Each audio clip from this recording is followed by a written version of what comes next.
Hello, Perma-nerds, and thanks for looking into my journal again. This is the last weekend in February, and as you can see, it is a little bit of a gloomy and chilly day here in North Carolina, Zone 7B/8A. It's kind of a big weekend for me. I am going to do a lot of my spring planting.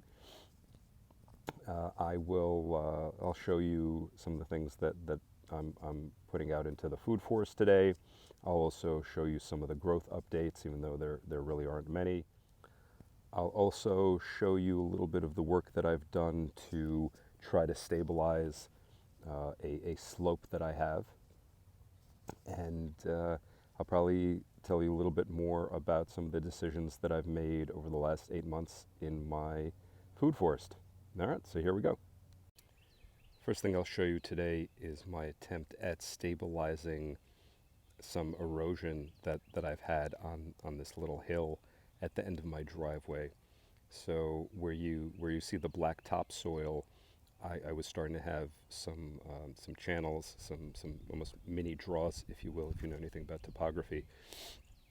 And that's obviously due to rainwater and due to a lack of plants or grass that I had growing. So I'll see if this works. Basically, I spread some topsoil, filled in those channels, and I threw out some wildflower seeds as well as some red clover and some grass seeds. So basically, I want to fill in all of the exposed dirt with plants, and I will see if that'll stabilize the erosion. And I guess I'll fill you in a couple of weeks and months to see if we have any rainfall, first of all, because I think we're still in a mild drought, but also to see what starts to grow, and hopefully that erosion will be stopped. Some more to come. I sped this video up because I didn't want to bore everyone with 8.5 minutes of me pushing a wheelbarrow back and forth. But this is me bringing 17 bags of topsoil that I purchased into the food forest. I think I mentioned this before, but one of my 4 guilds has cardboard that I only sheet mulched about 2 months ago, so it hasn't fully decomposed. The other 3 have topsoil that's developed from the decomposed cardboard and wood chips, so that 4th one got a thicker layer of additional topsoil. The first difference you'll see between the last entry and this one is the plastic tubing that I have around the bottom of every tree now. I had been aware of the possibility of deer and rabbit damage to the bark. However, I didn't think that my trees were susceptible, given that I haven't seen any rabbits on my property ever, and it's been over a year since I've seen a deer. Well, earlier in the week I came out and I saw that both of my peach trees had extensive damage to the bottom of the bark. That made me decide that maybe I should go out and buy these plastic tubings, usually used for water diversion, things like that. I got the idea from, I believe his name is Keith, at Canadian Permaculture Legacy.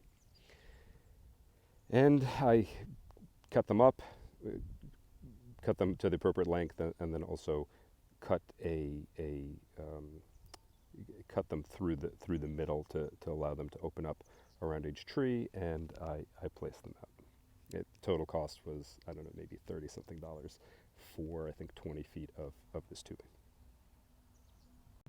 I also have 2 new additions to the forest. Both are small tree collard plants that I bought. One is actually doing okay. The other I'll show you in a moment is pretty wilty. The other update is a lot of the comfrey that I was worried about sprouting has actually pushed leaves up through the top of the ground. I want to say 10 of them by last count out of 20 crown cuttings that I had planted. So I am pretty hopeful that the rest of them are going to come up. This is the second tree collard that I planted. Like I said, it looks pretty wilty. All of the leaves are droopy, but the stalk, when I touch it, is actually pretty, feels sturdy. The Schisandra, or 5-flavor fruit, or 5-flavor berry, I forgot the exact name, is doing extremely well. It's supposed to grow as a vine, and that's why I planted it in this guild, to be the horizontal slash vine layer. But it seems to be growing in this almost stalk-like, and I wonder if, pretty sturdy stalk, I wonder if it'll droop over eventually, or if it'll just continue to grow straight up. If that's the case, I may consider putting in a different plant for the vine layer. I also finished a 2-month cold stratification for Schisandra seeds that I bought. So I am curious to see if those germinate. At a minimum, at least I'll have this one growing, and I'll be able to propagate it in the future if I want. But ideally, I have those seeds germinate so that I can have more of this.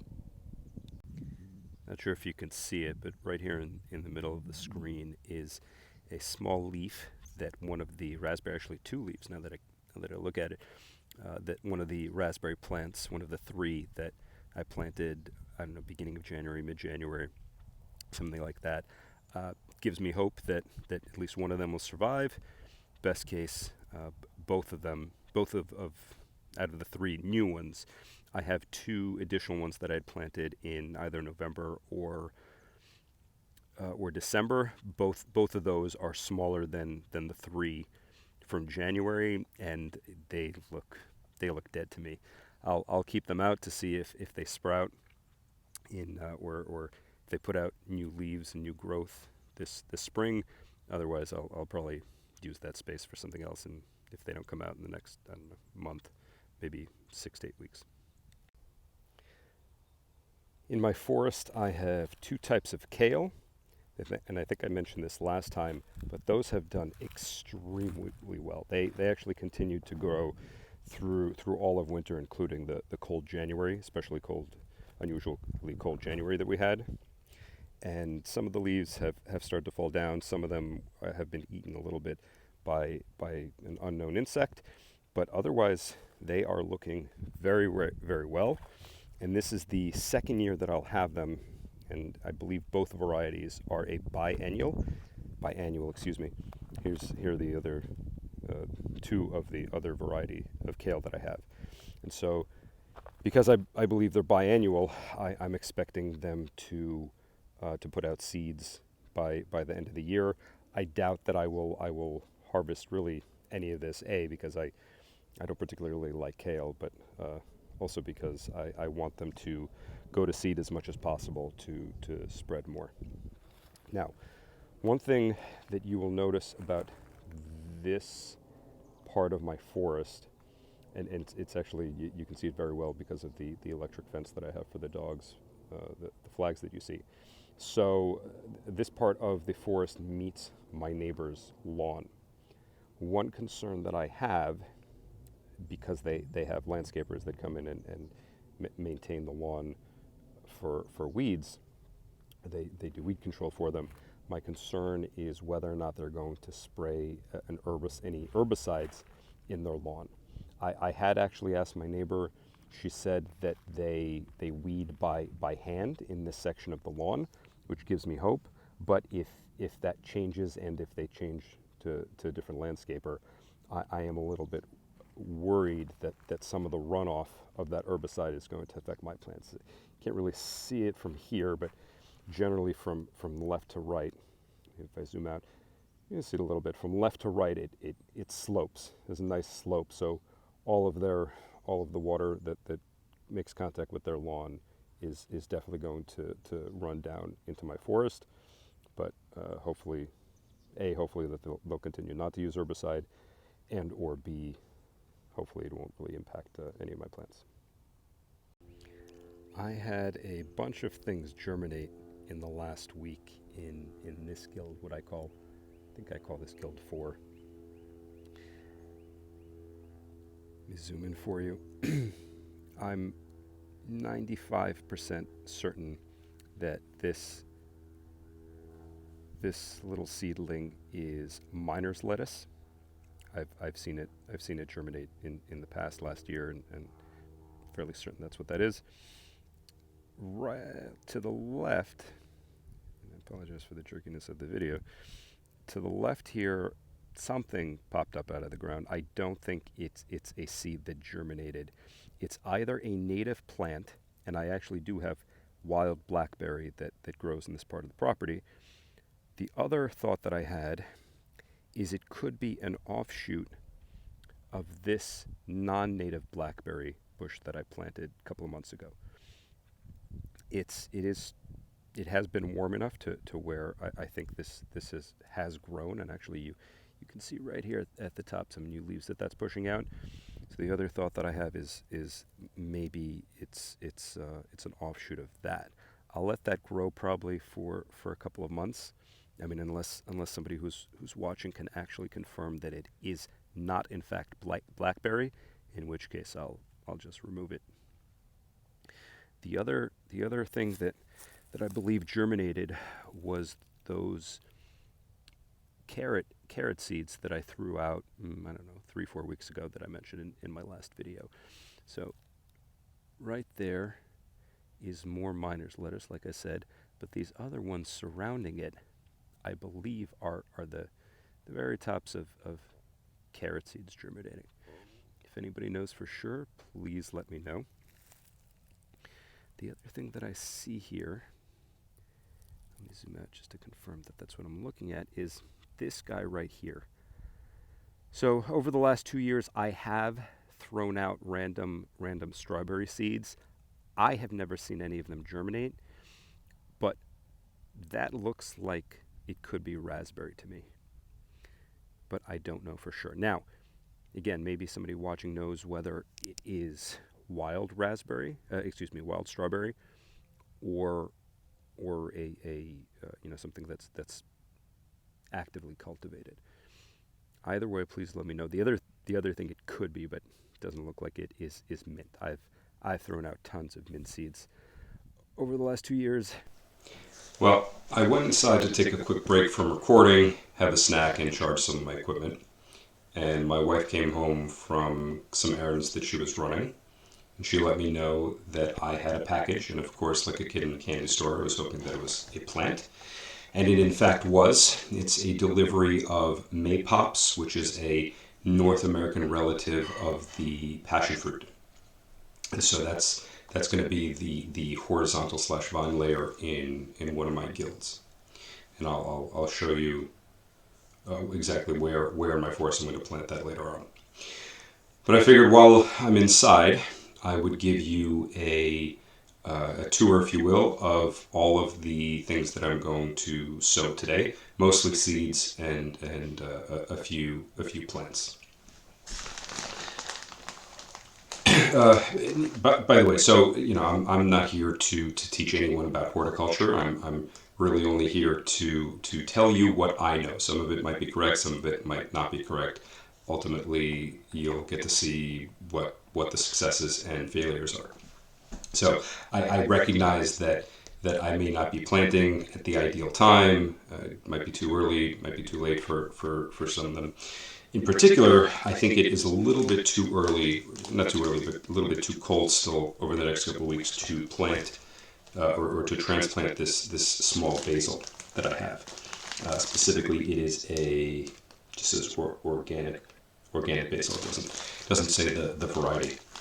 My wife picked it up because she knew I would think it was neat. I think she got it at a supermarket.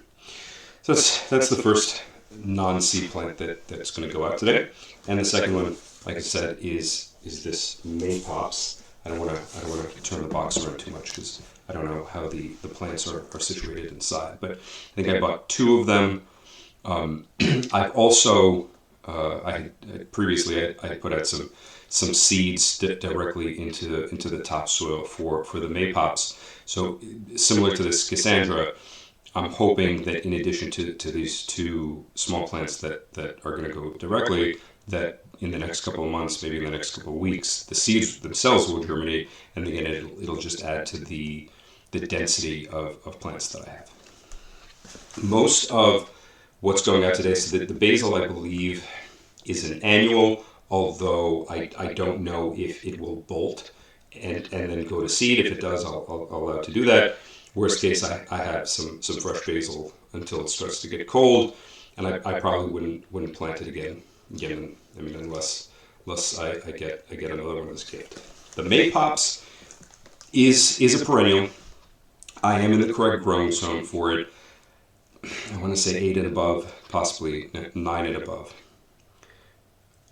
When it gets warmer, probably by the summer, I'll actually put out some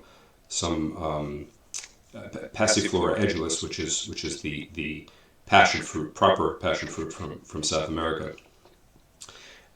I almost certainly not in the correct growing zone. I think that is 9 and below, but I'm taking a chance. If they even germinate, I actually got the seeds out of a fruit that I bought and ate. I just separated the seeds out. So if they germinate and if the vines grow, I am curious to see if they'll survive the North Carolina winter. So we'll see. I have a lot of mulch, as you've probably seen, on the ground where I'm planting. I'm kind of betting / hoping that that the mulch will keep the ground warm enough to protect the roots of that passion fruit. All right, so the rest that I have here is seeds, except for these French red shallot bulbs that I have. I got them last autumn. Planted a few before it got cold. All of the shoots that had gone up from what I planted in November, December have actually survived the winter. So I'm curious to see how the ones that I plant today versus the ones that I planted 2 months ago will develop over the next couple of months. Either way, I may harvest, I don't know, 20-30% of it. The rest of it I'll let bulk go to seed. Again, let spread on its own. Although I'm not entirely sure whether this is an annual or perennial. Some sources call it an annual, and some call it perennial. So even the bulbs of the roots that I harvest may end up staying there. What else? Okay, so this is a bag of, I don't know, 15, 20, or a Ziploc rather, of 15 to 20 smaller bags of herb seeds. So in here I have sage, thyme, oregano, and rosemary. I'm not particular or avid user of herbs, even though obviously I use it in my cooking. The reason I'm planting these is as a deterrent to pests and as a companion plants to the rest of the things that I'm growing in the guild. So I'll divide each of the types of seed into 4, and I'll just throw them out as I plant everything else.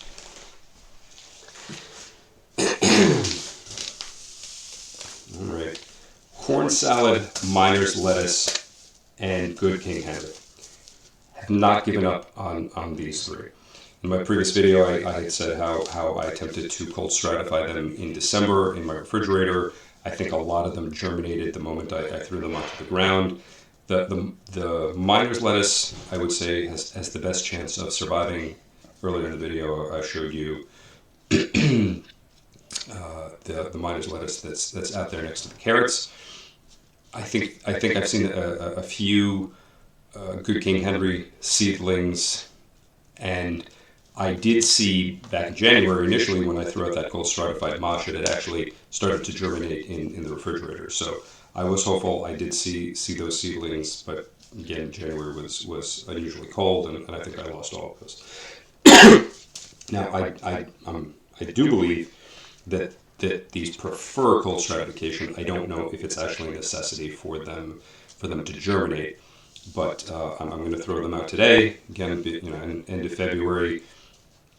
Today is in the mid 50s, low of the low. It'll be in the low 30s for the next couple of nights. But then after that, it'll start to warm up, and most likely for 3-4 weeks after that, I'll probably see 40s. And this is in Fahrenheit, 40s at night and 60s during the day. So we'll see if these even germinate. And by the way, those, as I'm going through this, I'll try to indicate what layer of the permaculture food forest I believe they belong in. So this next item is a scarlet runner bean. I found this as in the research that I've done, it seems to be one of the only perennial true beans. Typically, from what I've read, it's actually grown as an ornamental. However, it will produce these pink, black to pink beans. These will be again, they grow as a vine. It's recommended that they grow on a trellis, but I'm not going to trellis anything in my food forest. I want it to grow as natural or wild as possible. It'll be in the same guild as a couple of my cherry trees and one of my peach trees, if that survives at all. It'll also be grown next to strawberries and the mosh, as well as some of the annuals that I'm going to put out today.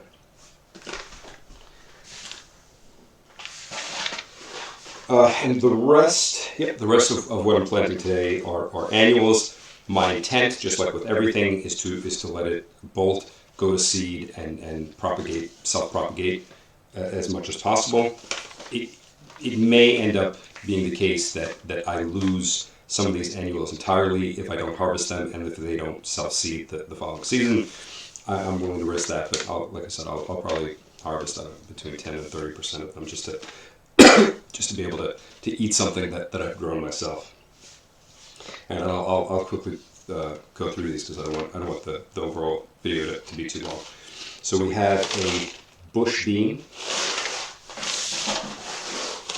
snap pea, garden pea, honey nut winter squash, mustard green. From what I've read, if you can't think of the word, if you put it in boiling water for a few seconds, or if you blanch it, that's the word. If you blanch it for a little bit, it tends to remove some of the bitterness and unpleasant flavor, and you can actually use it in salads. And this is something that I'm almost certain will be a self-seeding annual. To the point where I may as well consider it a perennial, but we'll see. Purple beets,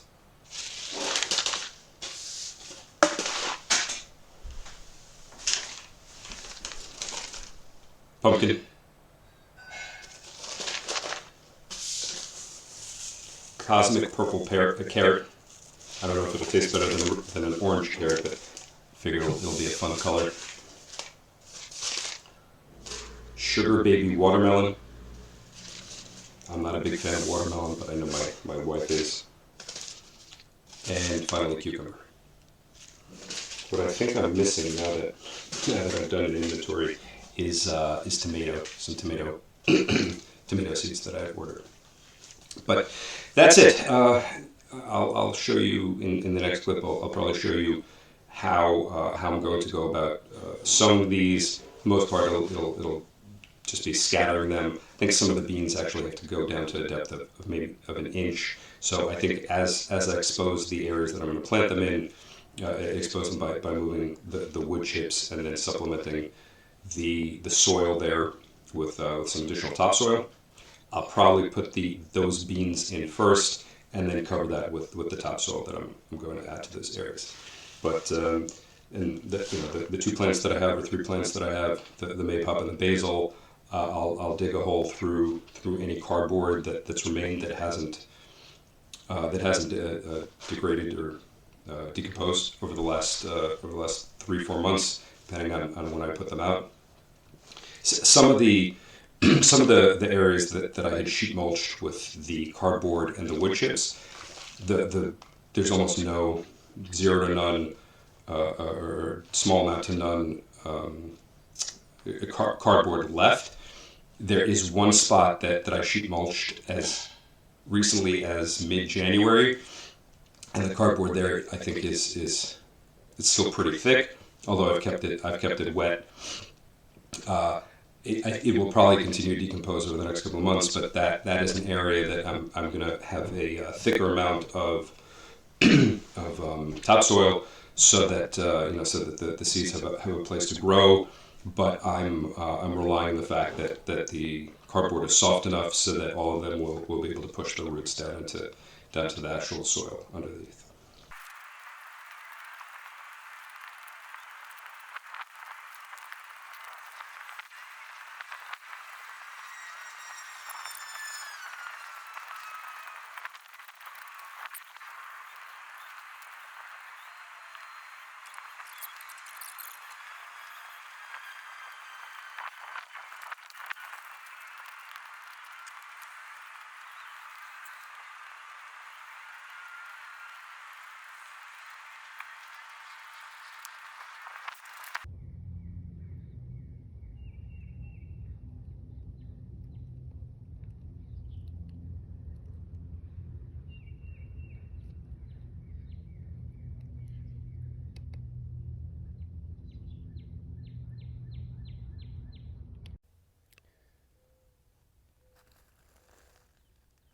In this area, I've already exposed the really the topsoil that's underneath the wood chips.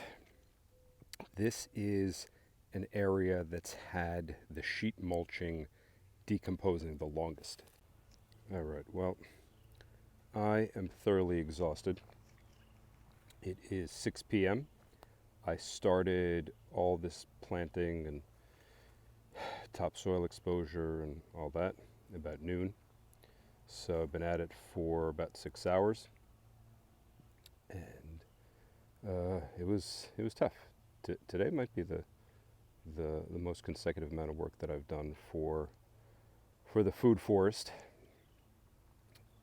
and I am pooped. Let me give you one last look at what I've accomplished today, and that is a wrap. Well, thanks once again for looking at my journal. Please consider subscribing, otherwise like, share, and especially comment. And I'll see you guys next time.